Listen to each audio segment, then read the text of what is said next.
Today, I want to share 20 offline old school lead generation strategies that MLM reps can use. If you're a network marketer, maybe you've tried all the different online stuff, you've struggled, you just can't break forward, you're just kind of stuck, and you want to revert back to some of the old school ways, which are time tested, they're proven, they still work.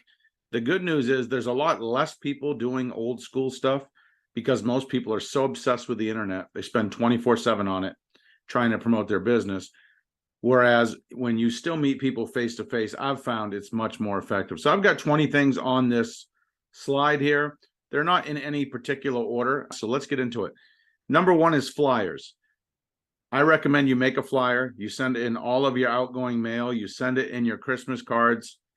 When you meet someone, you give it. You can walk around at flea markets, farmers markets, job fairs, give out flyers. Don't just leave them on people's cars. Physically give them to people. Number two, you can wear a button. The Herbalife folks, they got this down.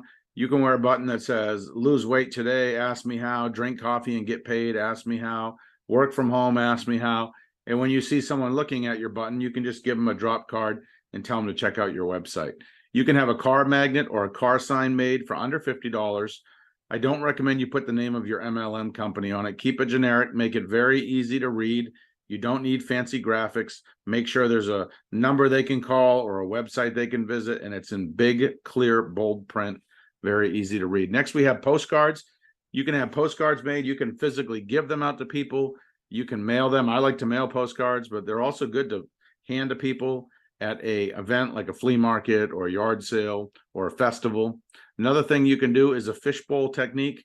You can get with a local business owner, a mom and pop type business owner, ask if you can do a raffle where they put a fishbowl on their counter near the checkout counter.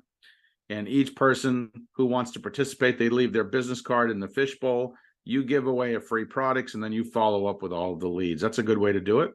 Next, we have shirts. You could have a company shirt made, although I don't recommend that. You could have a shirt with a catchy slogan made like, lose weight today, ask me how, and wear that. And when you see people looking at your shirt, you can offer them a business card or drop card. Next, we have coffee mugs.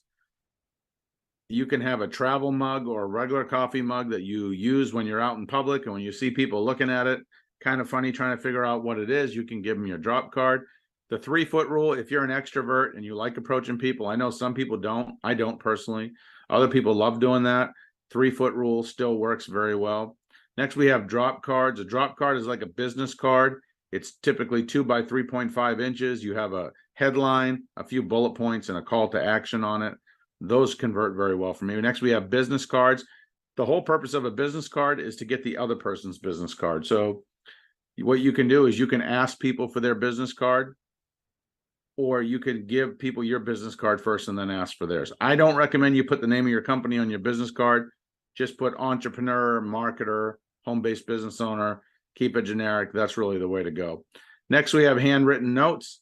I like to have custom stationery made up with my name, my website, my email, my contact information on it. And I like to send out 1 or 2 handwritten notes every day. People get the nice personalized note, and there's a marketing message as part of it. It works great. Next, we have blitzing. I learned this from the people in It Works. Blitzing is just basically when you take an hour a day, you go out, you hand out maybe 50 drop cards, 50 flyers, and you give out 10 samples and you talk to like 20 people. You just do an intense, 60 to 90 minute session of mass marketing, blitzing. I like this technique. Next, we have yard sales. What you can do is you can go to yard sales on a Saturday. You can, at each yard sale, you can leave your business card with them. You could have your own yard sale. You could set up a table just with your company's products, your business card, your flyers, your information, and give one to everyone who comes to your yard sale. That works. Same thing we have next is flea markets. Flea markets are great. You can set up a booth and showcase your products and collect leads.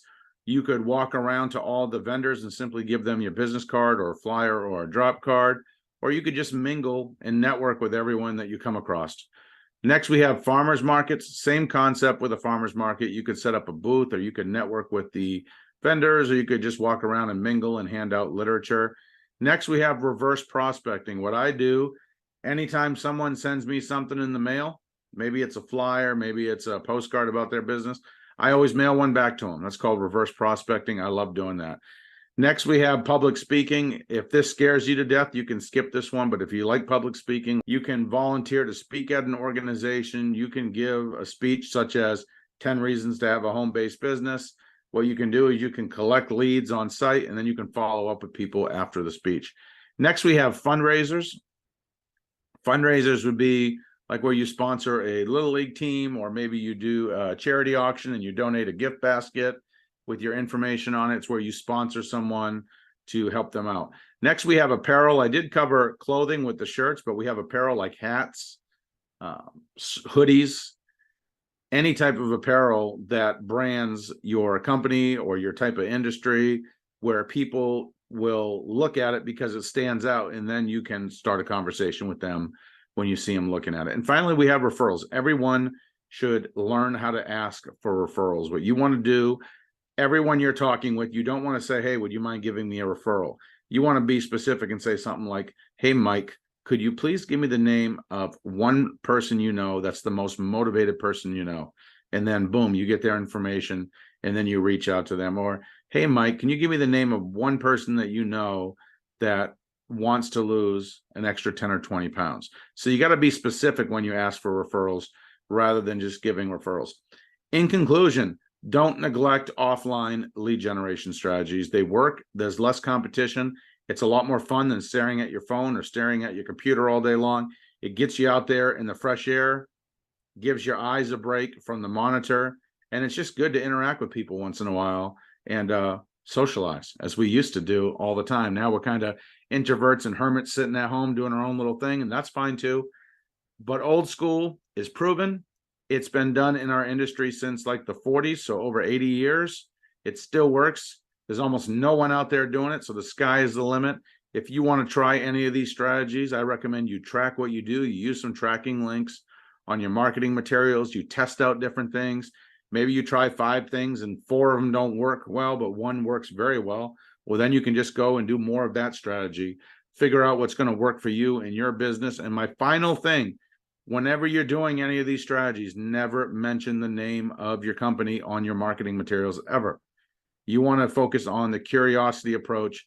That is what sells. Your real goal in any of these strategies is to get the other person's contact information so you can follow up with them. Don't just hand out materials thinking they're going to go to your website. They'll probably forget.